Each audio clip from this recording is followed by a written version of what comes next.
निर्माण आईएएस के YouTube channel पर मैं नवीन प्रताप तंवर आप सभी का स्वागत करता हूं। तो आइए शुरू करते हैं आज के हमारे करंट अफेयर पर आधारित एमसीक्यूज। आज का हमारा पहला प्रश्न है, निम्नलिखित कथनों पर विचार करें।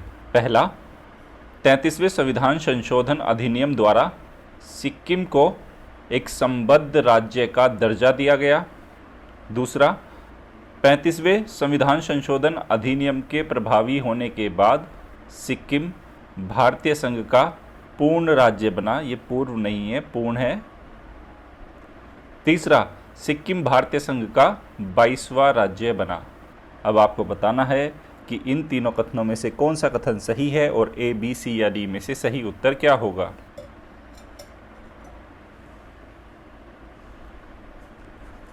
और इस प्रश्न का सही उत्तर है ऑप्शन सी।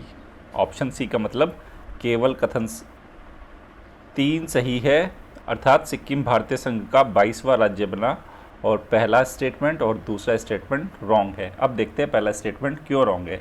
देखो, जो बात की गई है ना, सिक्किम को एक संबद्ध राज्य का दर्जा प्रदान किया गया, ये 33वें संविधान संशोधन अधिनियम द्वारा नहीं, ये 35वें, ये है 35वां संविधान संशोधन अधिनियम। अब देखते हैं दूसरा स्टेटमेंट क्यों गलत है। इसमें लिखा है 36वें संविधान संशोधन अधिनियम के प्रभावी होने के बाद सिक्किम को भारतीय संघ का पूर्ण राज्य बना। ये जो प्रोविज़न है ये 35वें संविधान संशोधन अधिनियम के बाद नहीं है, ये 36वें संविधान संशोधन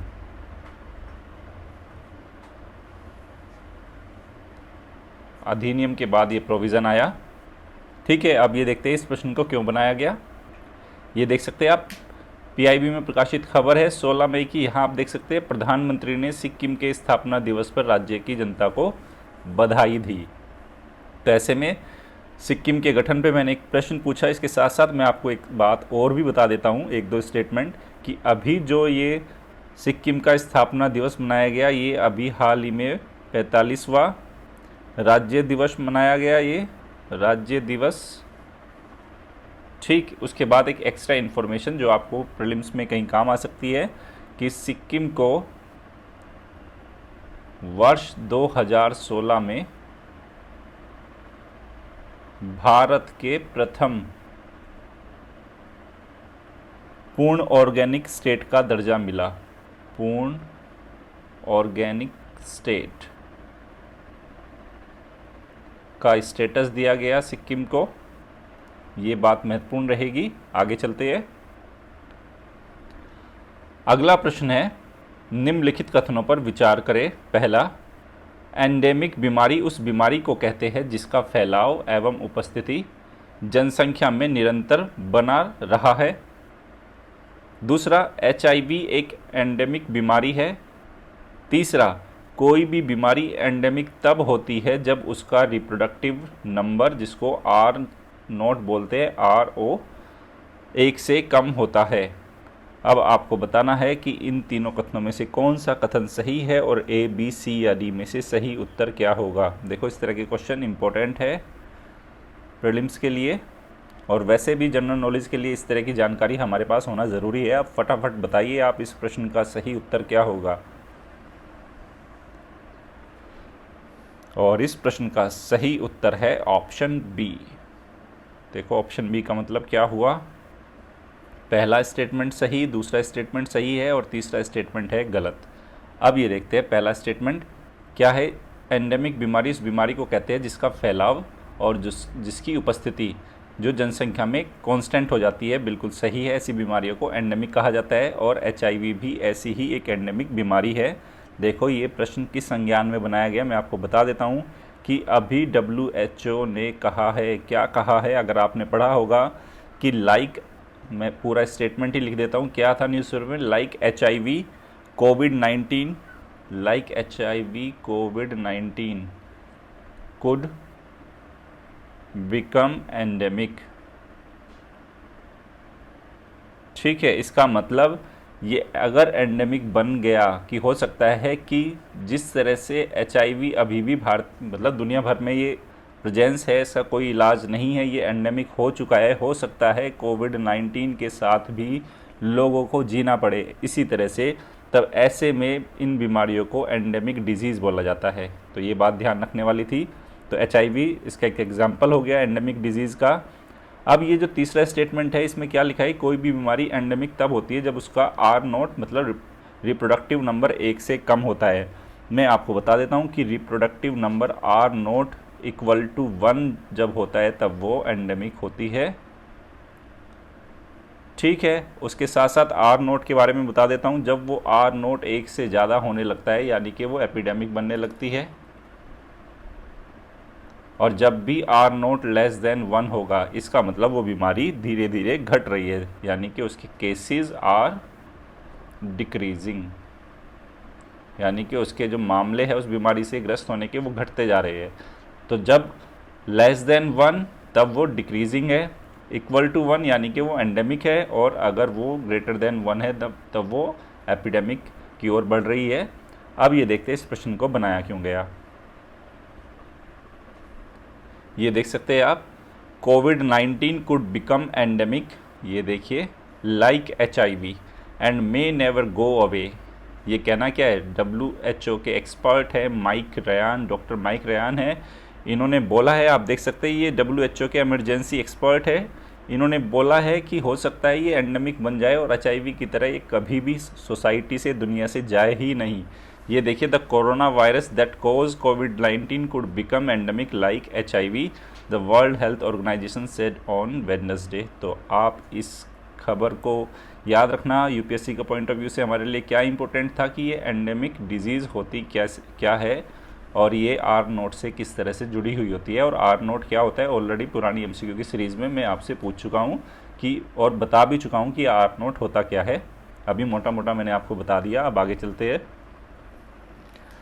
अगला प्रश्न है, क्विनाइन नोंगलेडो गांव जो हाल ही में समाचारों में चर्चा में रहा, निम्नलिखित किस राज्य में अवस्थित है? सिक्किम, अरुणाचल प्रदेश, मिजोरम और मेघालय। इंपॉर्टेंट रहेगा ये प्रश्न और उम्मीद करूंगा कि सभी सही जवाब देंगे। और इस प्रश्न का सही उत्तर है ऑप्शन डी। ऑप्शन डी का मतलब मेघालय। अब देखते हैं ये क्यों चर्चा में आया ये विलेज। ये देख सकते हैं, द हिंदू की खबर है, Meghalaya village quinine Nongladew latches on its past in search for कोविड-19 क्योर। देखो पूरी खबर क्या है, यहाँ पे लिखा है, देखो, हाइड्रोक्सीक्लोरोक्वीन में not be the answer of SARS-CoV-2। बोला जा रहा है कि हो सकता है जो हाइड्रोक्सीक्लोरोक्वीन जिसकी हम बात कर रहे हैं कि उससे कोविड-19 का इलाज ना हो, but quinine its most primitive anti malarial avatar has made a village in Meghalaya latch on its past for curative future. मतलब उम्मीद लगाई जा रही है कि जो सिनकोना का जो क्या होता है, पेड़ होता है, उसकी छाल से जो क्विनाइन बनती है उससे हो सकता है कोविड-19 का इलाज हो, या फ्यूचर में इसका कोई रास्ता निकल आए। इस तरह की बातें इसमें बोली गई है। और यहाँ पे इसके चलते, क्योंकि यहाँ पे बहुत मात्रा में क्विनाइन को एक्सट्रैक्ट किया जाता है, जिसके चलते इस विलेज का नाम ही क्विनाइन नोंगलेडो रखा गया है। वेलकम टू क्विनाइन नोंगलेडो, एक विलेज है जिसका नाम रखा गया है alkaloid quinine extract from the bark of cinchona. मतलब सिनकोना के वृक्ष की छाल से जो क्विनाइन एक्सट्रैक्ट किया जा रहा है उसी के नाम पे इसका नाम रखा गया है क्विनाइन नोंगलेडो। ठीक है, इसको याद रखना। अब इसकी लोकेशन बताई गई है कि 70 किलोमीटर दक्षिण में गुवाहाटी के, और मेघालय की कैपिटल जो शिलोंग है उसके हाईवे के रास्ते पे पड़ता है ये। ठीक है, तो हमारे लिए महत्वपूर्ण हो गया क्विनाइन नोंगलेडो। अब आगे चलते हैं। हाल ही में अंडमान एवं निकोबार, ओडिशा एवं पश्चिमी बंगाल में निम्नलिखित किस चक्रवात से सतर्क रहने की चेतावनी जारी की गई? ऑप्शंस है हिका, पाबुक, महा और अम्फान। अब आप बताइए कि इस प्रश्न का सही उत्तर क्या होगा। उम्मीद करूंगा कि सब लोग सही जवाब देंगे। काफ़ी चर्चा में आ चुका है ये 2-3 दिन से। और इस प्रश्न का सही उत्तर है अम्फान। साइक्लोन अम्फान है जिसके चलते अंडमान निकोबार, उड़ीसा और वेस्ट बंगाल में थोड़ा जो वार्निंग इशू की गई है कि उससे सतर्क रहने की ज़रूरत है लोगों को। अब देखते हैं इस प्रश्न को क्यों बनाया गया। ये देख सकते हैं द हिंदू में प्रकाशित खबर है, Orissa braces for Amphan impact. तो ये अम्फान साइक्लोन को चलते चेतावनी जारी की गई है। अब आगे चलते हैं। ये देखिए प्रश्न क्या है, राष्ट्रीय प्रवासी सूचना प्रणाली नेशनल माइग्रेंट इंफॉर्मेशन सिस्टम के संबंध में निम्नलिखित कथनों पर विचार करें। पहला, यह प्रवासी मजदूरों के लिए केंद्रीय ऑनलाइन रिपोजिटरी है। सेकंड, इस ऑनलाइन पोर्टल का विकास प्रवासी श्रमिकों के अंतर्राज्य आसान संचलन मतलब इजी मूवमेंट को बढ़ावा देने के लिए राष्ट्रीय आपदा प्रबंधन अधिकरण द्वारा किया गया। अब आपको बताना है कि नेशनल माइग्रेंट इंफॉर्मेशन सिस्टम के बारे में इन दोनों कथनों में से कौन सा कथन सही है और ए, बी, सी या डी में से सही उत्तर क्या होगा। और इस प्रश्न का सही उत्तर है ऑप्शन सी, मतलब पहला स्टेटमेंट भी सही है। ये जो माइग्रेंट मजदूर है उनके लिए एक केंद्रीय सेंट्रल ऑनलाइन रिपोजिटरी है और इसका जो पोर्टल का विकास किस लिए किया गया है, जो माइग्रेंट श्रमिक है उनके अंतर्राज्य इजी संचलन को बढ़ावा देने के लिए राष्ट्रीय आपदा प्रबंधन अधिकरण द्वारा किया गया। अब देखते हैं इस प्रश्न को क्यों बनाया गया। ये देख सकते हैं आप, खबर है ministry of home affair launches national migrant information system, किस लिए, to track their movement across the state, मतलब राज्यों के बीच में श्रमिकों के मूवमेंट को ट्रैक करने के लिए। और ये किस पे बेस्ड है, ये जो पोर्टल है national migrant information system based on existing NDMA national disaster management authority का जो GIS सिस्टम है जो ट्रैकिंग कर रहा है किसकी, माइग्रेंट पे की, उन पे आधारित है ये। अब आगे चलते हैं। अगला प्रश्न है, हाल ही में किस राज्य द्वारा राजीव गांधी किसान कल्याण योजना लॉन्च करने की घोषणा की गई। ऑप्शन है झारखंड, ओडिशा, छत्तीसगढ़ और मध्य प्रदेश। क्या होगा इस प्रश्न का सही उत्तर। और इस प्रश्न का सही उत्तर है ऑप्शन सी, मतलब छत्तीसगढ़ इस प्रश्न का सही उत्तर है। अब देखते हैं इस प्रश्न को क्यों बनाया गया।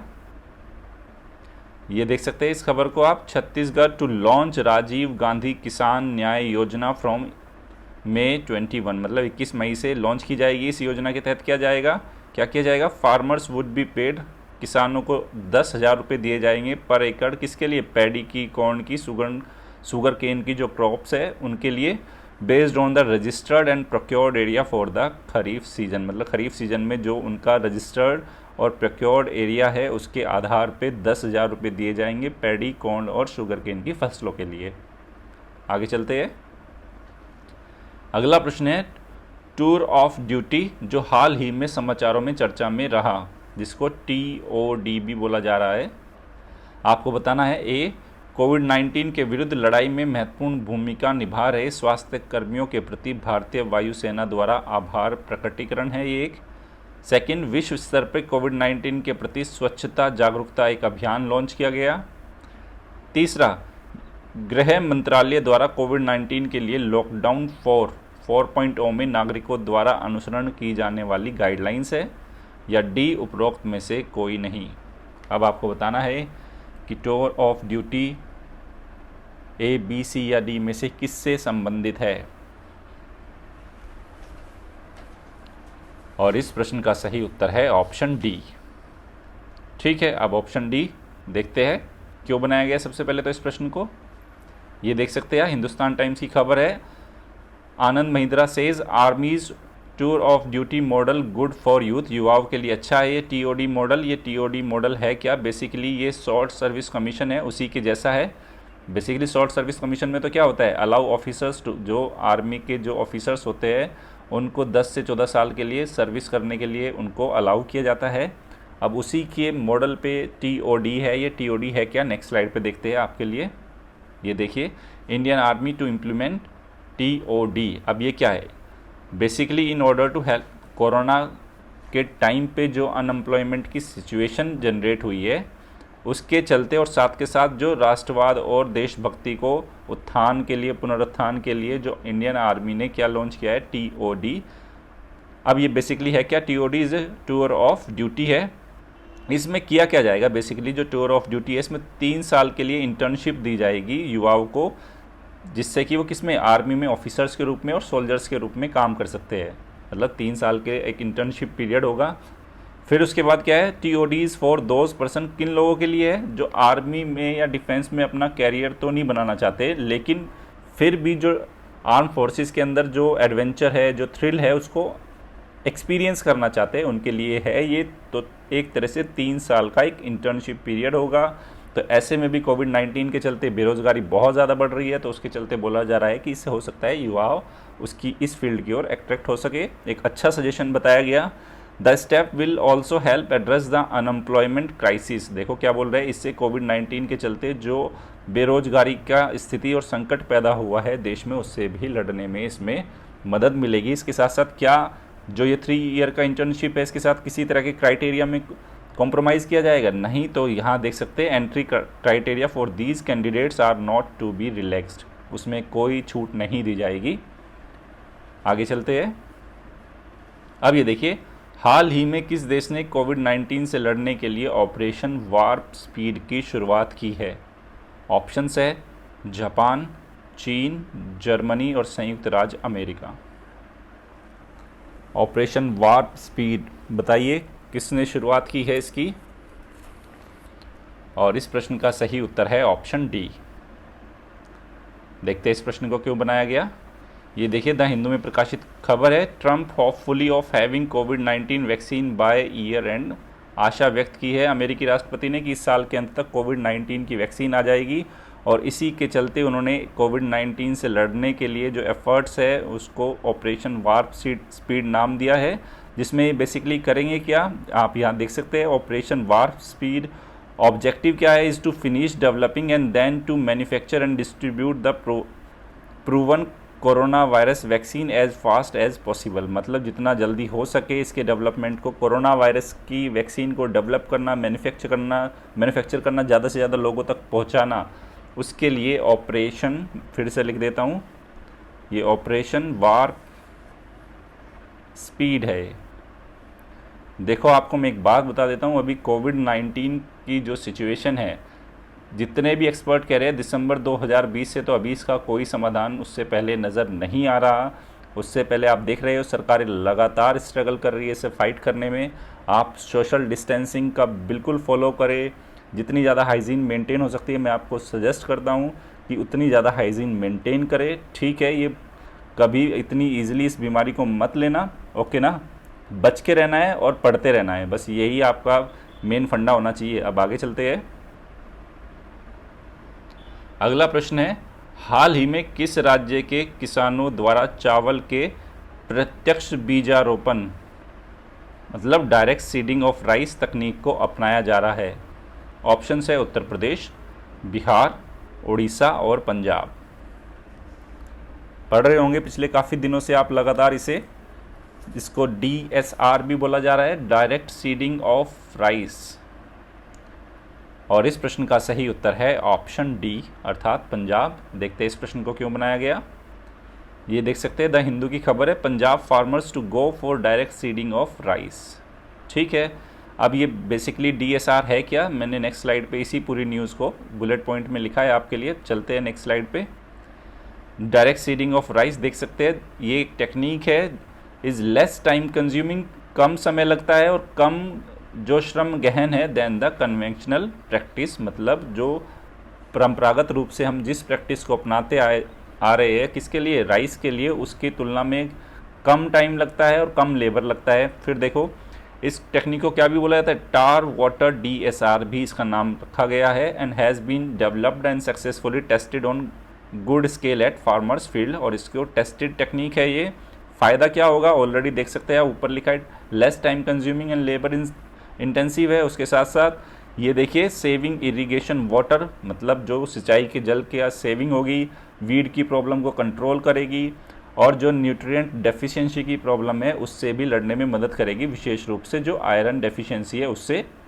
उसके साथ साथ नॉट ओनली दिस, इस जो ये DSR टेक्निक है, ये ग्राउंड वाटर रिचार्ज के ऑप्शन अवेलेबल कराएगी, और जो हार्ड पैन डेवलप हो जाता है मृदा में उसको भी रोकने में मदद करेगी। उम्मीद कर रहा हूँ कि हार्ड पैन जो ज्योग्राफी ऑप्शनल जिनका बच्चा, मतलब जो भी बच्चे जिनका ज्योग्राफी ऑप्शनल होगा उनको पता होगा हार्ड पैन। बाकी GS के पॉइंट ऑफ व्यू से मुझे नहीं लगता इतना ज़्यादा इसको सोचने वाली बात है। आगे देखिए, फिर इसमें लिखा है it matures 7 to 10 days earlier than puddle transplanted rice. मतलब ऑलरेडी जो हम ट्रांसप्लांटेड जो राइस की जो हमारी परंपरागत टेक्निक है उसकी तुलना में इसे 7 से 10 दिन कम भी लगते हैं। तो अगर आ जाए डायरेक्ट सीडिंग ऑफ राइस तो ये अच्छी टेक्नोलॉजी बताई जा रही है, तो ये ध्यान रखेंगे हम। पंजाब में इसको अपनाया जा रहा है। आगे चलते हैं।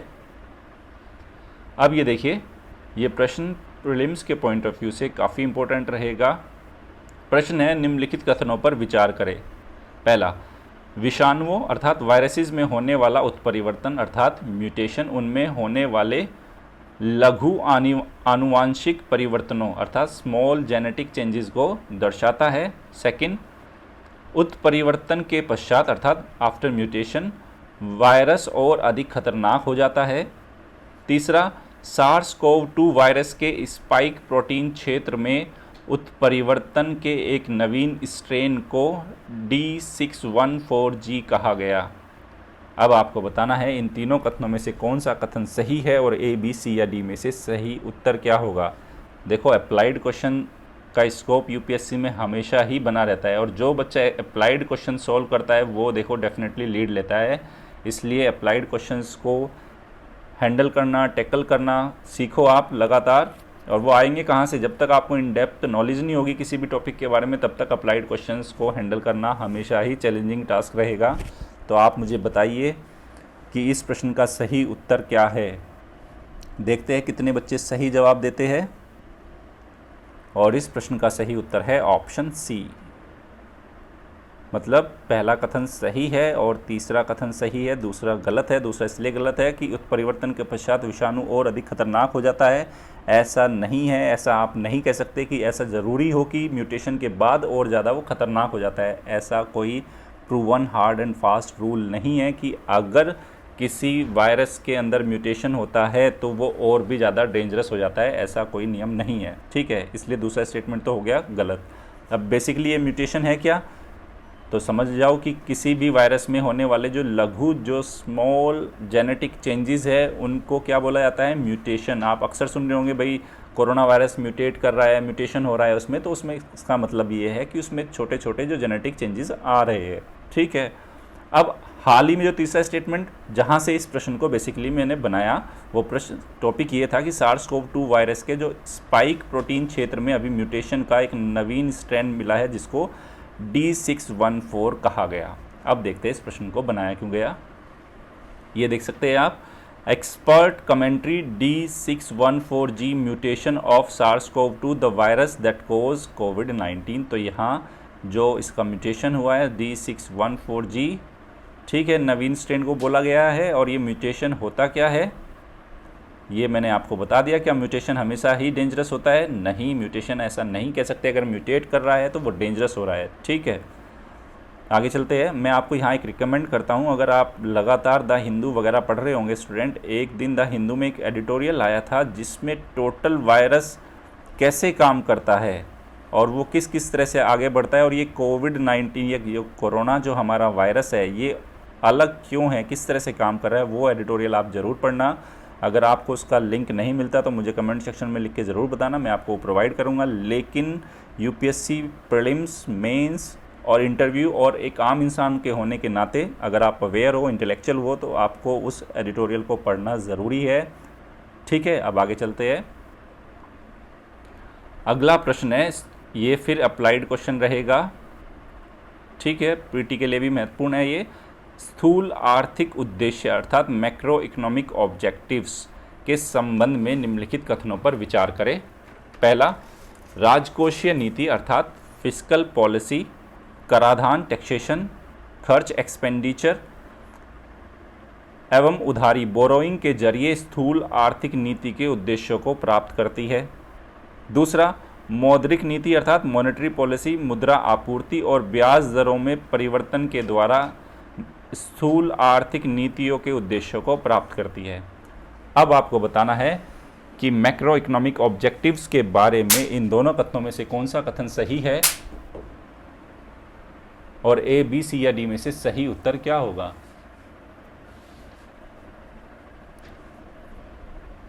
क्या होगा इस प्रश्न का सही उत्तर? और इस प्रश्न का सही उत्तर है ऑप्शन सी, मतलब पहला कथन भी सही है और दूसरा कथन भी सही है। तो सबसे पहले तो जानते हैं मैक्रो इकोनॉमिक ऑब्जेक्टिव्स है क्या। ठीक है, मैं आपको बता देता हूँ। बेसिकली मैक्रो इकोनॉमिक ऑब्जेक्टिव्स में हम देखते हैं कि जो हमारी जो इकोनॉमिक ग्रोथ है उसको कैसे बढ़ाएंगे, जीडीपी या जीएनपी को हम कैसे बढ़ाएंगे। ठीक है, बीओपी को, बैलेंस ऑफ पेमेंट को हम कैसे बेहतर करेंगे उस, ठीक, उसके साथ साथ अनएम्प्लॉयमेंट को कैसे बढ़ाएंगे, एम्प्लॉयमेंट को कैसे बढ़ाएंगे या बेरोज़गारी को कैसे घटाएंगे, या उसके साथ साथ हम अगर जो डिस्पैरिटीज़ है, विषमताएं हैं, उनको हम कैसे रिड्यूस करेंगे। ये सारी चीज़ें आती है हमारे मैक्रो इकोनॉमिक ऑब्जेक्टिव्स में। अब इनको ऑब्जेक्टिव्स को प्राप्त करने के हमारे पास बेसिकली क्या होंगे, दो रास्ते होंगे। ये काम या तो हम किससे करेंगे, या तो हम राजकोषीय नीति के जरिए करेंगे या दूसरा मौद्रिक नीति के जरिए करेंगे। ठीक है ना। तो ये काम, और राजकोषीय नीति कैसे काम करती है, टैक्सेशन, एक्सपेंडिचर और बोरिंग के टूल को इस्तेमाल करती है। और जो मौद्रिक जो नीति क्या करती है, जो मनी सप्लाई है और जो इंटरेस्ट रेट है उसमें चेंजेस के ज़रिए उस काम को करती है। ठीक है ना। अब मैं आपसे एक जो होमवर्क दे रहा हूँ और आपकी मुझे बताना कि आपकी इकोनॉमी की तैयारी कितनी अच्छी है पता चलेगा। अगर मैं कहूँ कि जैसे कोविड-19 की सिचुएशन अभी बनी हुई है, अगर मैं कहूँ इससे अगर फाइट करना है, इससे इकोनॉमी को बाहर निकालना है, तो फिस्कल पॉलिसी ज़्यादा महत्वपूर्ण रहेगी या मॉनेटरी। बस आपको मुझे ये कमेंट सेक्शन में लिख के बताना है कि फिस्कल पॉलिसी ज़्यादा प्रभावी है या मॉनेटरी पॉलिसी, और क्यों, ये आप मुझे कमेंट सेक्शन में लिख के बताओगे। ठीक है। इस टाइप के क्वेश्चंस प्रीलिम्स में आने के चांसेस रहेंगे स्टूडेंट्स, और इवन मेंस में भी, इंटरव्यू में भी इकोनॉमिक की बेसिक अंडरस्टैंडिंग है। और अभी जो पूरा सिनेरियो चल रहा है पिछले 3-4 महीने से, उसको संज्ञान में रखते हुए ही मैंने ये प्रश्न बनाया है। देखते हैं कि कितने बच्चों इसका सही जवाब देते हैं। अब आगे चलते हैं। आज का हमारा अभ्यास प्रश्न है निम्नलिखित कथनों पर विचार करें। बंगाल की खाड़ी का समुद्री तापमान अरब सागर के समुद्री तापमान से अधिक होना। ठीक है। दूसरा, भारत के पश्चिमी तट पर पश्चिमी घाट की उपस्थिति। अब आपको बताना है कि उपरोक्त में से किस कारण, मतलब ये 1 और 2, ये कारण के रूप में बंगाल की खाड़ी में अरब सागर की तुलना में अधिक चक्रवात बनते हैं। मतलब आपको बताना है कि अगर बे ऑफ बंगाल में अरब सागर की तुलना में ज़्यादा चक्रवात बन रहे हैं तो उसमें 1 और 2, इन दोनों स्टेटमेंट में से कौन उसका कारण है। आप और इस प्रश्न का सही जवाब मुझे कमेंट सेक्शन में लिख के बताएंगे कि A, B, C या D में से सही उत्तर क्या होगा। आगे चलते हैं। ये देखिए, मैंने 16 मई को आपसे अभ्यास प्रश्न पूछा था कि प्रतिवर्ष कौन सी तिथि को अंतर्राष्ट्रीय इंटरनेशनल डे ऑफ लाइट के रूप में मनाया जाता है। ठीक है। प्रश्न क्या था, अंतर्राष्ट्रीय लाइट दिवस के रूप में मनाया जाता है। और इस प्रश्न का जो सही उत्तर था, आप में से लगभग सारे बच्चों ने इस प्रश्न का सही जवाब दिया और सही उत्तर था 16 मई। ठीक है, सब बच्चों ने सही जवाब दिया, बहुत अच्छा लगा। इसी तरह से आप लगातार मेहनत करते रहिए, सही जवाब देते रहिए। ठीक है, गुड लक। कोरोना से बच के रहना, अपनी पढ़ाई को अच्छे से करना। निर्माण आईएएस की daily current affair based MCQ की आज की सीरीज यहीं समाप्त होती है। अगर आपको हमारी ये पहल पसंद आ रही है तो निर्माण आईएएस के यूट्यूब चैनल को लाइक कीजिए, शेयर कीजिए और सब्सक्राइब कीजिए। धन्यवाद।